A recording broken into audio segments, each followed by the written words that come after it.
చంద్రబాబు నాయుడు గారు ఎమ్మెల్యే అందరూ చంద్రబాబు నాయుడు క్రెడిట్ ఇస్తారు. నాకు అదే బాధగా ఉంది. బాబు చంద్రబాబు నాయుడు గారు మీరు బ్రతుకుంటుండగా ఒక్కసారి లైవ్ లో చెప్పేసండి. నాతో సీక్రెట్ గా 22 సార్లు చెప్పింది. కేఏ పాల్ గారే నన్ను బిల్ గేట్స్ పరిచయం చేశారని అందరికీ చెప్పారు. బిల్ క్లింటన్ పరిచయం చేశారని మీరు అందరికీ చెప్పారు. కానీ ఈ జనరేషన్కి తెలియదు కదా. 81 నుండి 95ను ముఖ్యమంత్రి అయ్యారు ఆయన. అది కూడా యనమల రామకృష్ణ గారు బ్రతుకున్నారు. ఎవరు సపోర్ట్తో ఆయన ముఖ్యమంత్రి అయ్యారో ఆయన చెప్తారు. బాలయ్య గారు, ఎర్రంనాయుడు గారు లేకపోయినా నాకు కులాలతో సంబంధం లేదు, పార్టీలతో సంబంధం లేదు. మరి ఇప్పుడెందుకు ప్రజాశాంతి పార్టీ పెట్టాం? ఒకటే ఆన్సర్ దానికి, వీళ్ళందరూ మోదీకు తొత్తులైపోయారు.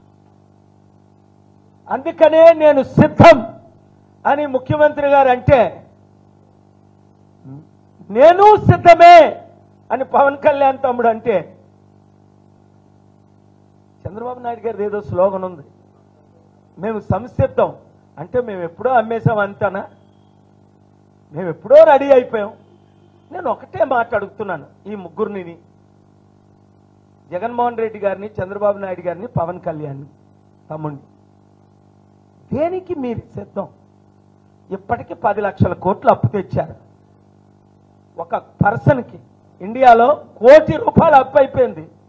అంటే 5 కోట్లు జనాభా ఉంటే మన రాష్ట్రంలో మోదీ గారు చేసిన అప్పు, చంద్రబాబు నాయుడు గారు చేసిన 5 లక్షల కోట్ల అప్పు, జగన్మోహన్ రెడ్డి గారు చేసిన 5 లక్షల కోట్ల అప్పు, వడ్డీ కట్టలేని పరిస్థితి. ఆలోచించండి.